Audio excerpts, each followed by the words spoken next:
there are a couple of West Hamifications which happen every single year, or at least it seems like they do. And at about this time, right now, right towards the end of the transfer window, of the season and before the transfer window, they're completely contrasting. They conflict each other. They don't make sense, not when placed alongside one another. The first one is that West Ham will leak the names of potential signings with an intent to generate interest from the fan base, so the fans go out, they spend their money on season tickets.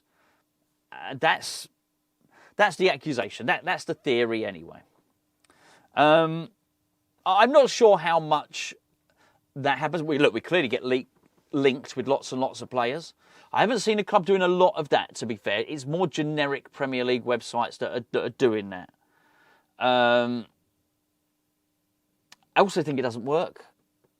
I just don't think any West Ham fan, thinks, oh, look at this. I've seen us linked with whoever it. Oh, do you know what? This website says we are going to buy that new striker. So I'm going to go out and I'm going to go and spend £800 on a season ticket. I just don't think it happens. I think it happens when you sign players. If you sign a player and you sign that promising player that. Maybe when we signed Guilherme, well, wow, this is good, exciting young winger. West Ham are doing things different. We started early, and the signings start rolling in. You might think, do you know what? I'm going to renew that season ticket now. So I think it can work. I'm not sure what happens on Rumours. The other one is that every season at this time of year, West Ham leak the information that we're skint. And the reasoning put forward for doing that is that it manages expectations, because there is a perception that West Ham don't sign players and don't spend any money. It's typical West Ham doing it on the cheap. You'll hear that, you'll read that quite a lot. And by the way, that is exactly what we do with managers. But it's not true that we don't sign players. We signed 9 and spent 150 million. Both of these things can't be true, obviously. That's why it's put it out there, to manage expectations. So we're leaking it now that we're not going to sign any players, but we do. Now, this one I don't mind so much, because why would you let people know how much money you've got to spend? But it is counterproductive, by the way, as well, to say we're not going to sign anyone, which is what the club haven't said we're not going to sign anyone today. They've said we're skint. We'll get into the details of it as I've already explained. But we're not going to sell more season tickets by saying we're not going to sign anyone, right? And saying we're skint.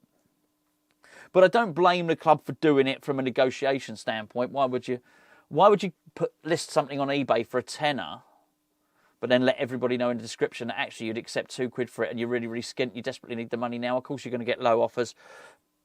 And it works the same way. If you want to go and buy something, you don't go in and try and pay full price for it. All right? I'm not going to say, oh, by the way, I'll pay your asking price. I've got loads of money. You're not going to say that. So I understand from a negotiation point of view why the club might pretend to be skint. I think the issue this time is I'm not entirely sure how much they're pretending on this, because the figures do add up. So the club are suggesting today that they are skint because of the league position. Now, I've got little or no sympathy for the club as a whole. I've got sympathy for me, I've got sympathy for you, I've got sympathy for West Ham fans, because it seems like the club's in a right state at the moment. And we appear to have appointed a manager who, I think you would concede, even Graham Potter's biggest advocates would concede that he needs new players next season. That's it. That's what you hear. When he gets his new players next season, things will be better. That is what you hear. And by association, you would also say, if that's the case, and by the way, we're crap now, that he is unable to coach the current players to be any better. That would be fair, right? He's going to need new players.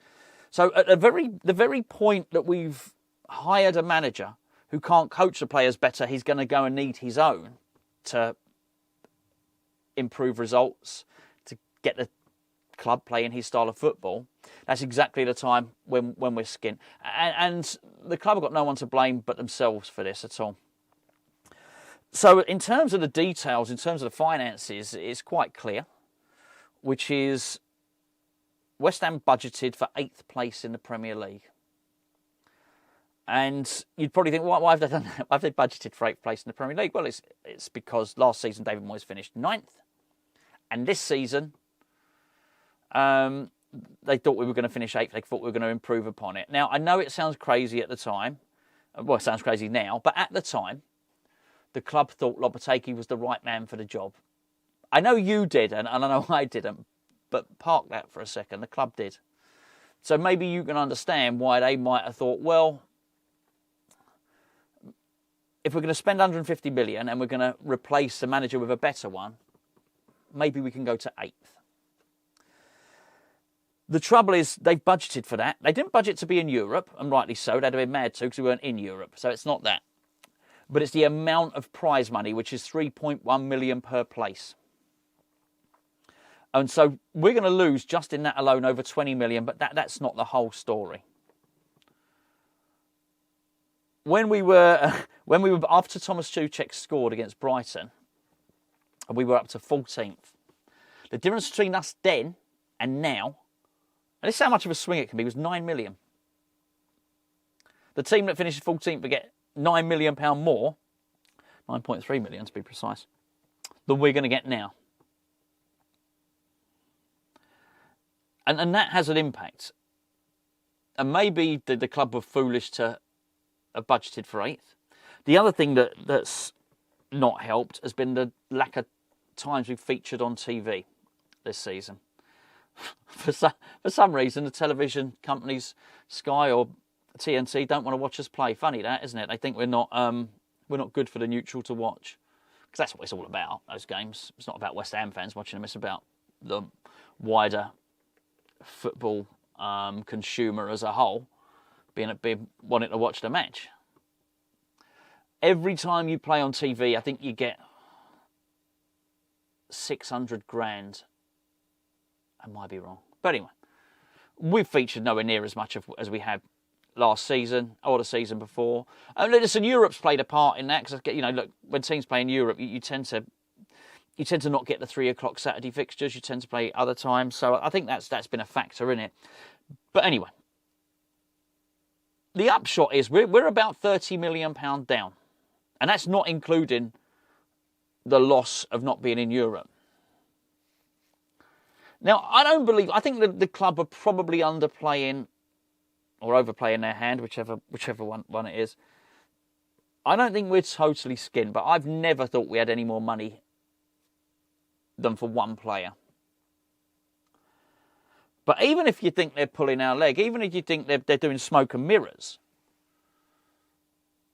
you would at least concede that you know what the Premier League prize money that you're guaranteed is 150 million, and then what you get on top of that. All right? A £30 million loss is significant. £30 million that you thought you were getting, you know, I'm not going to get, is an issue. And it's absolutely unbelievable, really, when you factor in that this has happened at precisely the time when we're going to need to overhaul the squad. And I mean overhaul, I don't mean couple of players. I mean loads of players. Now, it may well be that West Ham will get good money for players and we'll be able to do this anyway. But even if you think we're going to get £150 million in, well, it's still not £180 million, which is what it should have been or would have been with the additional money. I can only imagine what's going on inside that club.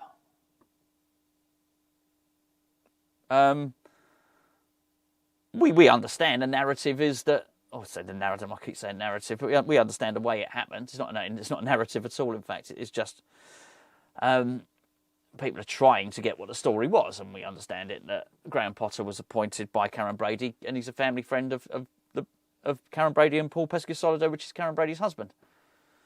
They played with each other, Pesky-Solido and Potter, when were they in their younger playing careers. Excuse me, I do apologise. And that's why he's got the job. But Graham Potter is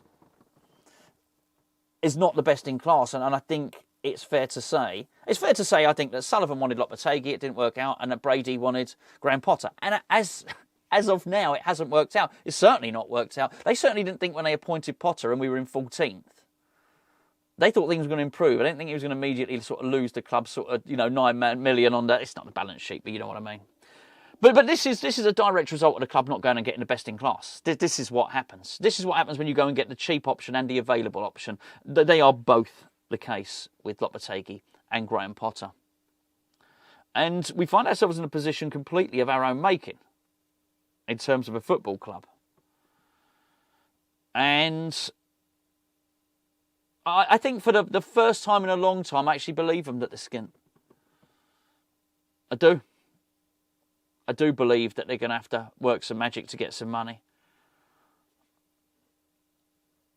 And there really does need to be an inquest into this. The trouble is, they're not going to have an inquest into themselves, which is what they would probably need to do.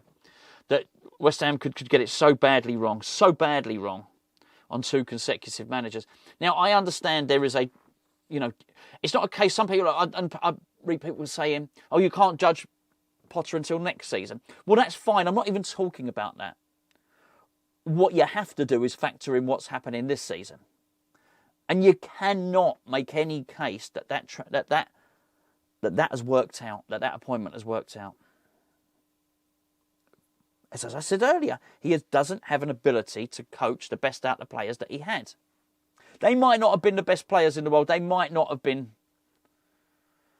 We might have been leaking goals. We might have been really poor. David Moyes was losing his coaching staff, and all the excuses we made. But he still got pretty much, well, not just that same group of players, but with £150 million spent on top, he got us into ninth. Look, Potter can't do that.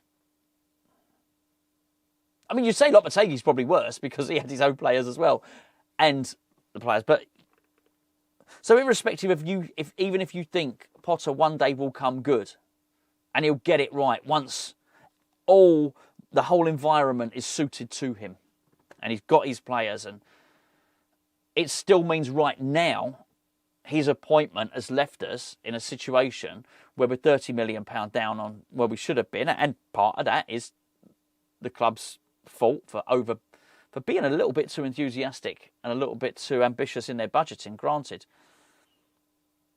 But it's still the point that at the very time when West Ham probably need the biggest squad overhaul in the last few years, at exactly the time when we're about to next year post probably our lowest revenue for quite some time.